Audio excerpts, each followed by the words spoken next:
The Gospel according to John, chapter 12.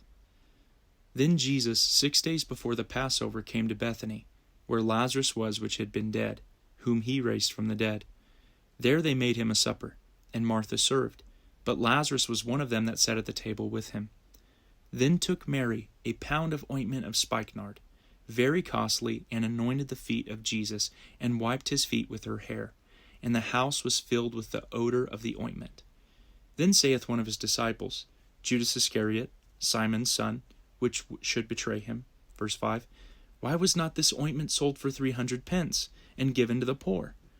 This he said, not that he cared for the poor, but because he was a thief, and had the bag, and bare what was put therein. Then said Jesus, Let her alone. Against the day of my burying hath she kept this. For the poor always ye have with you, but me ye have not always. Much people of the Jews therefore knew that he was there. And they came not for Jesus' sake only, but that they might see Lazarus also, whom he had raised from the dead. Verse 10. But the chief priests consulted that they might put Lazarus also to death, because that by reason of him many of the Jews went away and believed on Jesus. On the next day, much people that were come to the feast, when they heard that Jesus was coming to Jerusalem, took branches of palm trees, and went forth to meet him, and cried, Hosanna! Blessed is the King of Israel that cometh in the name of the Lord.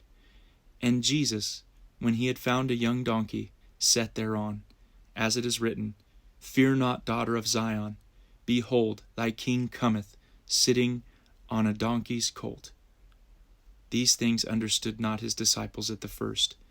But when Jesus was glorified, then remembered they that these things were written of him, and that they had done these things unto him. The people therefore that was with him when he called Lazarus out of his grave, and raised him from the dead, bear record. For this cause the people also met him, for that they heard that he had done this miracle. The Pharisees therefore said among themselves, Perceive ye how you prevail nothing? Behold, the whole world is gone after him. Verse 20. There were certain Greeks among them that came up to worship at the feast. The same came therefore to Philip, which is of Bethsaida of Galilee, and desired him, saying, Sir, we would see Jesus. Philip cometh and telleth Andrew, and again Andrew Philip tell Jesus. And Jesus answered them, saying, The hour is come, that the Son of Man should be glorified. Verily, verily, I say unto you, except a corn of wheat fall into the ground and die, it abideth alone. But if it die, it bringeth forth much fruit. Verse 25. He that loveth his life shall lose it, and he that hateth his life in this world shall keep it unto life eternal. If any man serve me, let him follow me, and where I am, there shall also my servant be. If any man serve me, him will my Father honor. Now is my soul troubled. And what shall I say? Father, save me from this hour? But for this cause came I unto this hour. Father, glorify thy name. Then came there a voice from heaven, saying, I have both glorified it, and will glorify it again. The people therefore that stood by and heard it said that it thundered. Others said, An angel spake to him. Verse 30. Jesus answered and said, This voice came not because of me, but for your sakes. Now is the judgment of this world. Now shall the prince of this world be cast out. And I, if I be lifted up from the earth, will draw all men unto me. This he said, signifying what death he should die. The people answered him, We have heard out of the law that Christ abideth forever. And how sayest thou, the Son of Man must be lifted up? Who is this Son of Man? Then Jesus said unto them, Yet a little while is the light with you. Walk while you have the light, lest darkness come upon you. For he that walketh in darkness knoweth not where he goeth. While you have the light, believe in the light, that you may be the children of light. These things spake Jesus, and departed, and did hide himself from them.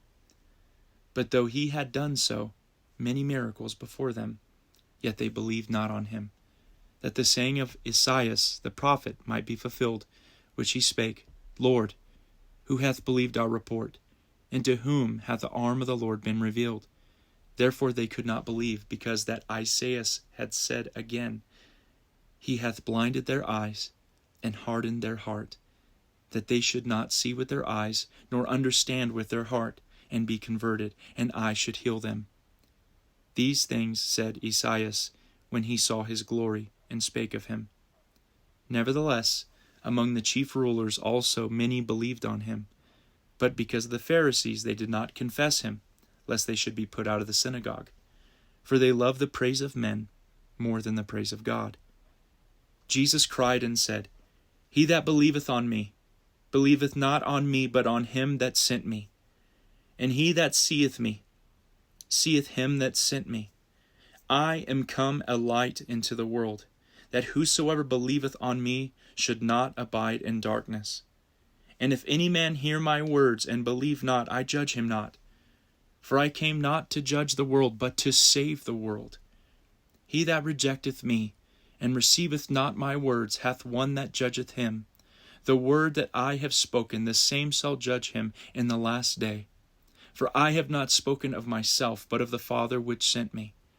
He gave me a commandment, what I should say, and what I should speak. Verse 50. And I know that his commandment is life everlasting. Whatsoever I speak, therefore, even as the Father said unto me, so I speak.